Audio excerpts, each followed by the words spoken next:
Alright. Wala sa labat. Tayo ditong M3. Re-rewire tayo. Re-rewire. MDL. Ang nangyari, version 3. 4 na wire. 3 ang ikinabit na relay. Isa. Sorry. Kinalas ko na po. 8 tip lang ito mga idol. Ano ho? Sa mga hilig magkalikot. Ayan. Meron na yung bago. Yung luma. Ay, nawala na. Ayun, nakatabi na. Naitabi na ni... Yan. Meron yung isa. Dalawa. Relay. Yan. Relay. Pangalawa. Tapos iring pangatlo. Ayan.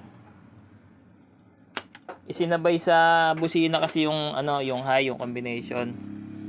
Ngayon, edi Yamaha kasi ito mga idol, yung busina po niyan ay positive at negative. Nakarekta po ang positive niyan dito sa busina, accessory wire, yan, para sa Yamaha ho. Iba yan mga idol.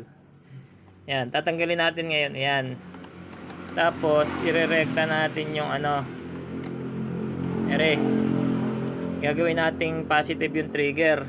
Ngayon, irerekta natin yung yung tawag dito, negative. Yan, ini-negative na natin yung nakarekta, hindi yung positive dito. Yan. Ito yan, yung pink. Dito ho yan. Yan, pagdidikitin natin itong itong black at saka yung pink. Yan. Pwede yan. Ganyan. Tapos, itong output na pink na ito, pwede tayo magpatakbo ng yan, wire. Pwede ring din basta maalin sa diskarte nyo, pwede ring ito na mismo, yung trigger. Yan, gagawin natin positive. Ito. Pwedeng ang gagawin nating negative. Yung isa. Pero kukuha tayo ng negative. Mas maganda ito na lang. Hindi na tayo magtatap. Depende sa diskarte niya mga idol. Ang gagawin ko na lang ang IRA. Maglalagay ako ng panibagong yan, horn terminal. Dine. Itatap ko sa negative. Kukuha ako ng negative dine. O kaya dine sa itong negative na to na galing sa connector ng pababa. Magpapatakbo ko dyan pababa.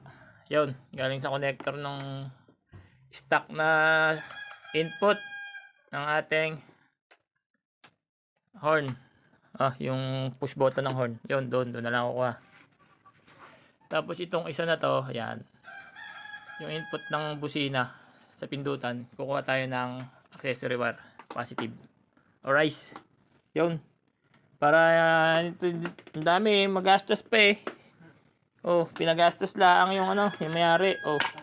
Dami hong wire, 3 relay kasi sikip-sikip din salabat pa yung wire din mga idol. Yun lang mga idol. Tip lang. Ayun na. Tapos na. Mga idol.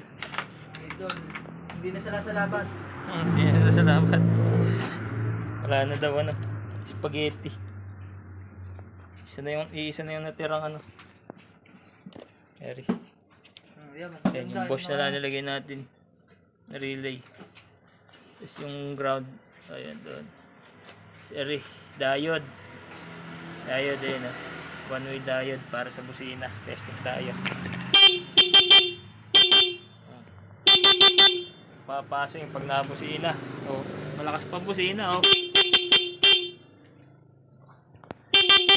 Naglulus na raw yung kanina, kaya pinapalitan na. Ginamit natin ay Japan wire, hindi yung inaamag na wire kasi nakakabit Hay. Hay, yung hay ang ginawa naming hay combination tapos low. Pag naka-low, pwede pa rin mag-pass light.